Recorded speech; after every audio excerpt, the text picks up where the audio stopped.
Hi friends, welcome to my new video. ഇത് ഈ weekend എടുത്ത വീഡിയോ ആട്ടോ. ഈ വീക്കെൻഡ് ഞങ്ങളൊരു സ്റ്റേക്കേഷന് പോയായിരുന്നു. ഇവിടെ റാസൽ തന്നെയാണ് പോയത്. ഫ്രണ്ട്സ് എല്ലാവരും കൂടെ ഒരു ഗെറ്റ് ടുഗദർ പ്രോഗ്രാം ഉണ്ടായിരുന്നു. ഇവിടെ തന്നെയുള്ളൊരു ബീച്ച് റിസോർട്ടിലായിരുന്നു.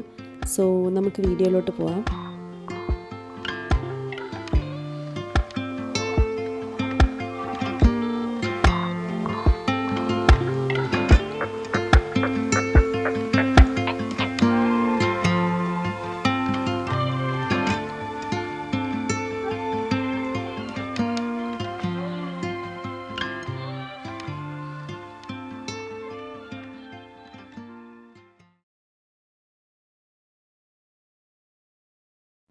ഞങ്ങൾ ശരിക്കും ചെക്ക് ഇൻ ചെയ്യുമ്പോഴേക്കും കുറച്ച് ലേറ്റായിരുന്നു. ശരിക്കും 3 മണിക്ക് ശേഷം നമുക്ക് ചെക്ക് ഇൻ ചെയ്യാമായിരുന്നു. ബട്ട് എൻ്റെ ക്ലാസ്സും കാര്യങ്ങളെല്ലാം കഴിഞ്ഞ് വരുമ്പോഴേക്കും ലേറ്റായി. അതുകൊണ്ട് കുറച്ച് ലേറ്റായിപ്പോയി ചെക്ക് ഇൻ ചെയ്യാൻ. എന്നാലും എനിക്ക് തോന്നുന്നു മാക്സിമം ഞങ്ങൾ എൻജോയ് ചെയ്തു. അത്യാവശ്യം കാണേണ്ട സ്ഥലങ്ങളെല്ലാം അത്യാവശ്യം കവർ ചെയ്തിട്ടുണ്ട്. പിന്നെ സൺസെറ്റ് കാണാൻ പറ്റിയപ്പോൾ തന്നെ ഓക്കെ ആയിരുന്നു. പക്ഷെ കുറച്ചുകൂടെ ടൈം കിട്ടിയിരുന്നെങ്കിൽ കുറച്ചുകൂടെ ഹാപ്പി ആവും എന്ന് തോന്നിയിരുന്നു അവിടെ വന്നപ്പോൾ. എനിക്ക് തോന്നുന്നു ഒരു അരമണിക്കൂറൊക്കെ ഞങ്ങൾക്ക് അത്രയും ആ ഒരു ലൈറ്റിങ്ങിൽ കാണാൻ പറ്റിയുള്ളൂ. അപ്പോഴേക്കും ഇരുട്ടായിപ്പോയി. അപ്പോൾ വിചാരിച്ചു ഒരു 1 hour മുന്നേ എത്തിയിരുന്നെങ്കിൽ കുറച്ചുകൂടെ സൂപ്പറാകുമായിരുന്നു എന്ന് തോന്നി.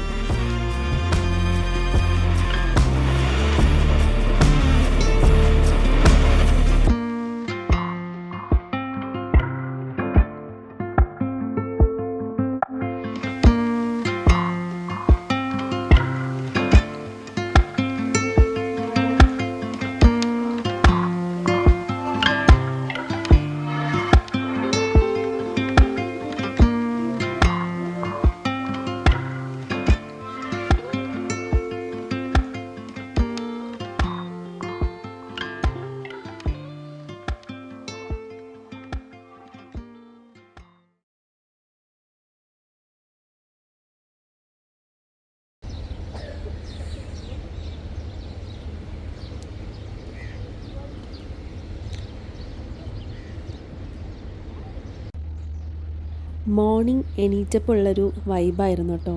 അടിപൊളിയായിരുന്നു മോർണിംഗ്. എനിക്ക് ഏറ്റവും ഇഷ്ടപ്പെട്ടത് മോർണിംഗ് ആയിരുന്നു. ബിക്കോസ് അത്രയും കാം ആൻഡ് ക്വയറ്റായിരുന്നു. കുറേ കിളികളുടെ ശബ്ദവും കുറേ അങ്ങനത്തെ ഉള്ള ഒരു ബീച്ചായിരുന്നു ഫുള്ളായിട്ട്. സോ ഏറ്റവും കൂടുതൽ ഞാൻ എൻജോയ് ചെയ്തത് മോർണിംഗ് ആയിരുന്നു. ഞങ്ങളിതുപോലൊരു ടെൻറ്റാണ് ബുക്ക് ചെയ്തിട്ടുണ്ടായിരുന്നത്. ഡീലക്സ് ഒന്നും ആയിരുന്നില്ല, നോർമലായിരുന്നു.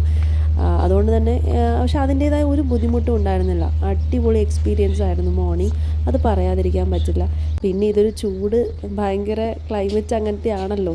ചൂടായതുകൊണ്ട് വീണ്ടും മോർണിംഗ് ഒന്നുകൂടെ എണീറ്റ് എല്ലാവരും ഫ്രഷായി പൂളിൽ ഒന്നുകൂടെ കുട്ടികളൊക്കെ കളിച്ചതിന് ശേഷമാണ് ഞങ്ങൾ അവിടെ നിന്ന് എക്സിറ്റ് ആയത്. പിന്നെ അധിക നേരം നിന്നില്ല, വേഗം വിട്ടു. കാരണം ഭയങ്കര ചൂടായി തുടങ്ങി.